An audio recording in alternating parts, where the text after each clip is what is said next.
Gold, trusted gold buyers. మీరు తాకట్టు పెట్టిన బంగారాన్ని విడిపించి ఈ రోజు ఉన్న మార్కెట్ ధరకు కొనబడను. ఇప్పుడు ఆయన మీతో లేరు, ఇదివరకు మీరు చాలా స్ట్రగుల్ అయ్యారు, హాస్పిటల్లో కానివ్వండి చాలా హెల్ప్ చేశారు, డైలీ వెళ్ళడం చూడడం అన్నీ చేశారు. ఇప్పుడు ఫైనల్గా అయినా లేరు కదా, మరి ఎందుకు ఎవరు రావట్లేదు సినిమా ఇండస్ట్రీ వాళ్ళు? సినిమా ఇండస్ట్రీలో కొంతమంది వదిన కాల్ చేస్తున్నారు, వాళ్ళు మాట్లాడుతున్నారు.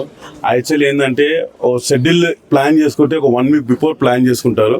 వెంకటన్న జన్మని చనిపోయాను కదా, కొంతమంది హీరోలు రావచ్చు, హీరోలు రాకపోవచ్చు, తోట ఆర్టిస్టులు రాకపోవచ్చు. వాళ్ళకైతే ఒక బాధ అయితే ఉంది. అరే వెంకటన్న చచ్చిపోయినాని, అరే ఎట్లా అంటాడు, ఆయన డైలాగ్ మనం ఎంజాయ్ చేసినామని చాలా మంది బాధపడ్డలు ఉన్నారని. ఈరోజు ఎక్కడున్నా కూడా వెంకటన్న లేడని లోకు వాళ్ళకి లోటైతే తెలుసు. ఇప్పుడు మీకు సంబంధించిన ఏమైనా మెమరీస్ షేర్ చేసుకుంటారా? నార్మల్గా ఆయన చూసుకొని మేము ఇండస్ట్రీకి ముందుకు వెళ్ళాము. అట్లా నర్సింగ్ యాదవ్ని చూసి మాకు అంత నర్సింగ్ యాదవ్ అంత దగ్గర కాదని వెంకట్ మేము ఒకటే బస్సులో ఉండేటోళ్ళము. వెంకట్ అన్నని చూసుకొని మేము ఇండస్ట్రీని అందులో గబ్బర్ సింగ్ టీము అందరు కలిసి కూడా ఈరోజు అవకాశాలు వస్తున్నాయంటే ఒక నర్సింగ్ యాదవ్, ఒక వెంకట్, ఆ గొంతు లాంటి డైలాగులు మాకు కూడా చెప్తే మాకు కూడా ఒక 10 సినిమాల అవకాశాలు వస్తున్నాయి. అదే ఏం మాట్లాడాను లాస్ట్లో అన్న మీతో ఏమన్నా? అదే నాకు ఇక్కడ బోడుపోలినప్పుడే మాట్లాడాడు. బోడుపోలినప్పుడు ఏం సాయి తిన్నావా అన్నాడు. అంత బెడ్లో ఉన్నా కూడా అది వచ్చే కళ్ళలోకి నీళ్ళు తిరిగినాయి మాకు. తర్వాత మొన్న వెళ్తే మాట్లాడే పరిస్థితులు లేడు. డాక్టర్ని అడిగితే బ్రెయిన్కి పసకలు కొట్టేసినాయి, అసలు మాట్లాడితే ఆఖరి కూడా ఇట్లా కళ్ళు ఇట్లా చూస్తూ ఉన్నాడు అని. అప్పటికే మాకు గ్యారంటీ లేకుండే, ఇక తెల్లారే మాకు ఈ న్యూస్ వచ్చింది. మేము వచ్చినప్పుడు బాగానే ఉంది కదండి, అంత క్యూర్ అయ్యారని డాక్టర్తో కూడా మాట్లాడినప్పుడు చెప్పారు. బోడుపల్లి అనుకుంటా మీరు ఈ హాస్పిటల్ వచ్చినాక రాలేదు. ఈడికి ఇక్కడ వెళ్ళేటప్పుడే చేంజ్ చేయాల్సి వచ్చింది హాస్పిటల్. అంటే యాక్చువల్ బాడీ ఒప్పుకుంది కదా, నెక్స్ట్ మనం డయాల్స్ తర్వాత సెట్ అయితే కిడ్నీకి వెళ్ళిపోదాము. చాలా మంది దాతలు వస్తున్నారు, ఒక కిడ్నీ చేంజ్ అయితే 6 సంవత్సరాలు 10 సంవత్సరాలు బతాడని చెప్పి ఆ విధంగా మేము అనుకున్నాము. అని అక్కడ పోయినాక పసకలు అటాక్ చేయడము, ఆ బ్రెయిన్ కొట్టడము ఇట్లా అవుతుందని మాకు తెలియదు. పాత హాస్పిటల్ సరిగా చూడలేదు అని చెప్పేసి అంటే వాళ్ళ వైఫ్ చెప్పారు, అది నిజమేనా? నిజంగా సరిగా చూసుకోలేదా? అంటే మేము వచ్చినప్పుడు అయితే బాగానే చూసుకున్నారు అనిపించింది. నాకున్న వెంకట్ ప్రేమతో ఎంతో చూసినా తక్కువనే అనిపిస్తుంది. ఇప్పుడు వాళ్ళు అక్కడ దగ్గర ఉండి వాళ్ళకి తక్కువనే అనిపిస్తారు. డాక్టర్ ఏం చేశారంటే దేవుళ్ళు కాదు, వాళ్ళు మనలాగా మనుషులే, వాళ్ళ పైతో వాళ్ళు చేసారు అని 99% బాగానే చూశారు. బాగానే అని ఆయన ఫస్ట్ రోజు తీసుకుపోయినప్పటి నుంచి పండుకున్నోని లేపారు, మాట్లాడిపించాడు, మీరు కూడా మాట్లాడారు అని. ఆ హాస్పిటల్ని అయితే అట్లా అనొద్దు. అలాగన్నా ఏమైనా ప్రేమ ఎక్కువ ఉన్నప్పుడు ఏమైనా ఎవరు వచ్చి కాపాడతారో, ఎవరు వచ్చి బయట మా వెంకట్ బాగా చేస్తారని ఆ విధంగా మా వద్ద అనొచ్చు. హాస్పిటల్ చేంజ్ చేయడమే ఇదంతా కారణం ఇప్పుడు ఇలా అవ్వడానికి అంటున్నారు. అసలు హాస్పిటల్ చేంజ్ చేయాలన్న డిసిజన్ ఎవరిది? హాస్పిటల్ డిసిజన్ అదే చెప్తున్నాను మేడం. ఇప్పుడు ఆయన లేచిండు కదా, నెక్స్ట్ కిడ్నీకి వెళ్ళిపోదాం అంటే కిడ్నీకి అక్కడ చేంజ్ చేసి అంత పెద్ద హాస్పిటల్ కాదు. ఈ కిడ్నీ చేంజ్ చేపిస్తామని ఇంకో పెద్ద హాస్పిటల్. అంతకుముందు ఆ హాస్పిటల్ పోయినప్పుడు మా అన్న కాలు మంచిగా చేసి పంపించారు. ఆ నమ్మకంతోనే అక్కడ కూడా ఫ్రీ ట్రీట్మెంట్ అన్నది. బయటనేమో ప్రతి ఒక్కరు గూగుల్ పే రూపాయి, 10 రూపాయలు, 50 రూపాయలు ఇస్తున్నారు. ఆ ప్రభాస్ గారు ఇయ్యక ముందుకే 50 లక్షలు ఇచ్చినాను అన్నాను. అలాగా దాతలు అందరూ ఆయన అనగానే అందరు బంద్ అయిపోయినారు. వాళ్ళకి భయం పడేది అంటే అక్కడ ఫ్రీ ట్రీట్మెంట్ ఉన్నది కదా, ఇక్కడ డైలీ 1,00,000 రూపాయలు అడుగుతున్నారు. ఆ ట్రీట్మెంట్ వల్ల నన్ను అక్కడ కూడా మంచిగా అయిందండి. ఆ భరోసా మీద మా వెంకటన్న బిడ్డ ఆయన డిసిషన్ తీసుకొని వెళ్ళాడు అన్న. పవన్ కళ్యాణ్ మీరు ఇంతమంది ఛానల్, ఇంతమంది వేల మీద ఛానల్ పవన్ కళ్యాణ్ దాకా 100% వెళ్ళింది. అన్న వాళ్ళ మమ్మీ కూడా బాగాలేదు, పవన్ కళ్యాణ్ వాళ్ళ మమ్మీ బాగాలేక ఆడలేక అక్కడ మేనేజర్కి మేము కాల్ చేసాము. ఇలా అన్న లేడని లోటైతే మాకు ఎరక. వెంకట్ అన్న ఆయన డైలాగ్ పవన్ కళ్యాణ్ బాగా ఎంజాయ్ చేస్తుండే, అది మా కళ్ళతో చూసాము. పవన్ కళ్యాణ్ సార్ ఎప్పుడు మర్చిపోడు, ఆయన కూడా బాధపడతాడు.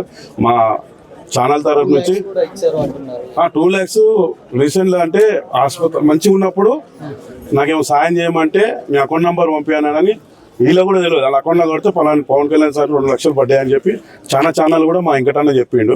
2 లక్షలు కాదు 20 లక్షలు కూడా వేయగలుగుతారు అని. అలా ఉన్న వాళ్ళ మమ్మీ బాగాలేదు, ఆ బాధలు ఉన్నారు.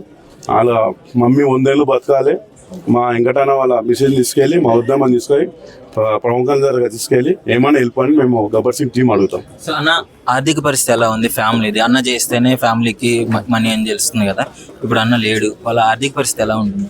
మీకు ఒక ఉండొచ్చు బ్రదర్, ఏమని వాళ్ళ ఇంట్లో 3 2 కొడుకులు ఉన్నారు కదా, ఆ కొడుకుల ధైర్యం కూడా మా ఫిషింగ్ కట్టడానికి లేదు. ఓ పాప పెళ్లి కష్టపడి చేసిండు. ఒక ఇల్లు రీసెంట్గా సిఆర్ అని హెల్ప్ చేస్తూ ఒక ఇల్లు ఉన్నాడు. ఆ ఇల్లు కూడా ఇప్పుడు లాస్ట్కు ఆ ప్రభాస్ గారు ఎప్పుడు వచ్చినా దాతలందరూ బంద్ అయింది. 5 లక్షలు గిరి పెట్టి ఆ ఆసుపత్రులకి బయట చేసి ఇప్పుడు కార్యక్రమాలు చేస్తున్నారు వాళ్ళు ఇప్పటిదాకా. అన్న ఫిష్ వెంకట్ అన్నతో మీకు ఎలాంటి అనుబంధం ఉండేది? అసలు మీకు ఎప్పుడు ఈ న్యూస్ తెలిసింది? ఫిష్ వెంకట్ అన్నతో అనుబంధం అంటే ఇప్పుడు కాదు, నాది 2000 నుంచే మనకు ఉన్నది. ఎందుకంటే అన్న వాళ్ళు అప్పుడు సినిమాలు పెద్ద మంచి వేషాలు చేసాము, నేను చిన్న చిన్న వేషాలు బ్యాక్గ్రౌండ్ అట్లా ఉంటూ ఉండేవాడిని. కానీ ఎప్పుడైతే ఆది సినిమా వచ్చిందో వివి వినాయక్ గారి సినిమాలో, అందులో మేము ఫ్రెండ్స్ క్యారెక్టర్లో ఉండే, అన్న వాళ్ళేమో అన్నల క్యారెక్టర్ వేశారు. అప్పటి నుంచి మాకు బాగా క్లోజ్. అప్పుడు ఆదిలో ఉన్న షూటింగు అక్కడి నుంచి ఆది, తర్వాత చెన్నకేశ్వర రెడ్డి, బన్నీ, తర్వాత అన్ని వివి వినాయక్ గారి సినిమా, దిల్లు, అన్ని సినిమాల్లో చేసాం అన్నతో కలిసి. కొన్నిసార్లు ఏమైనా సినిమా మిస్ అవుతుందంటే కూడా అన్న ఏ సినిమా చేస్తుంటే ఆ లొకేషన్ పిలిపించి కోఆర్డినేటర్కి చెప్పి వాళ్ళకి చెప్పి మాకు మళ్ళీ వేషాలు కూడా ఇప్పించిన రోజులు ఉన్నాయి. అంటే నిజంగా బాగా టాలెంట్ ఉండి కష్టపడుతున్నంటే వాళ్ళకి ఖచ్చితంగా హెల్ప్ చేసే నేచర్ మన ఫిష్ వెంకట్ అన్నది. సో అట్లా అన్నదమ్ములా ఉంటుంది. మేము ఎప్పుడైనా అవుట్డోర్ ఏదైనా షూటింగ్ మేము వెళ్తే మాకు వేరే రూమ్లు ఇచ్చినా కానీ పిలుచుకొని ఆయన రూమ్ పెట్టుకొని మాకు ఆయన క్యారేజ్ ఇచ్చి అంత బాగా చూసుకుంటాడు. అట్లా ఫిష్ వెంకట్ అన్నకు నాకైతే చాలా చాలా రోజుల అనుబంధం ఉన్నదన్నమాట. అయితే అన్న ఇండస్ట్రీలో కావచ్చు, బయట కావచ్చు, ఎప్పుడు పెట్టే గుణమే అన్నది. అలాంటిది ఇప్పుడు అన్నకే సహాయం లేక చనిపోయే పరిస్థితి వచ్చింది. దీనికి ఏంటి అంటే సినీ ఇండస్ట్రీలో చాలా మంది ఒకప్పుడు హెల్ప్ చేశారు, ఇప్పుడు కూడా ఎందుకు స్పందించలేకపోయారంటారు? అది నేను చెప్పేంత అది కాదు. నేను సినిమా ఇండస్ట్రీలో ఉన్న ఆర్టిస్ట్నే కాబట్టి నేను ఒకళ్ళ గురించి మనం చెప్పలేము. సినీ ఇండస్ట్రీ గురించి అసలు చెప్పేంత కెపాసిటీ నాకు లేదు. కానీ చేశారు చాలామంది. కొంతమంది తెలియదు, కొంతమంది లోపల ఇచ్చారు. అవన్నీ పబ్లిసిటీ కాలే.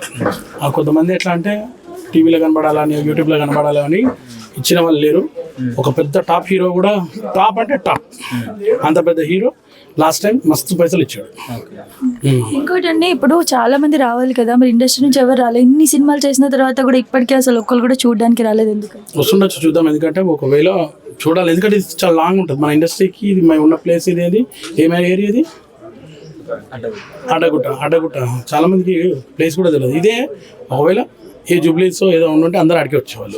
ఇంతకు ముందు లాస్ట్ అన్నతో ఎప్పుడు మాట్లాడారు? ఏమన్నా లాస్ట్ వీక్ అన్న హాస్పిటల్లో ఉన్నప్పుడు కొంచెం అన్కాన్షియస్లో ఉన్నప్పుడు నేను వెళ్ళి పలకరించినప్పుడు నాకు రెస్పాండ్ ఇచ్చాడు. మంచి రెస్పాన్స్. అసలు ఆ రోజే ఫస్ట్ టైం రెస్పాండ్ ఇచ్చాడండి. ఆ రోజు నర్స్ కూడా వాళ్ళందరూ అది సార్ మీరు వచ్చి ఇలా మాట్లాడితేనే రెస్పాండ్ అయ్యారని చెప్పి, అప్పుడు అన్న తింటావా ఏదైనా అది అంటే అప్పుడు ఆయన సైకిల్లో చెప్పారు. అప్పుడు వెళ్ళి జ్యూస్ అయితే తీసుకొచ్చారు. చాలాసేపు టైం స్పెండ్ చేశాను. నాకు తెలిసి ఒక 15 minutes వరకు ఆయన తోటి ఉన్నాను ఆ రోజు లాస్ట్ వీక్. నేను అనుకున్నా మంచి ఆ హాస్పిటల్లో మంచిగా అవుతాడు అనుకున్నా. ఇక్కడ మన బోడుపల్లో అక్కడ మంచిగా అయ్యండి చాలా. నిజంగా ప్రస్తుతం ఉన్నటువంటి సమాజం దేనికి ప్రయారిటీ ఇస్తుంది? ఆర్థిక సంబంధాల చుట్టూ మాత్రమే తిరుగుతుంది. మళ్ళీ ఎన్నికలంగానే చాలా విరక్తి కలుగుతాం.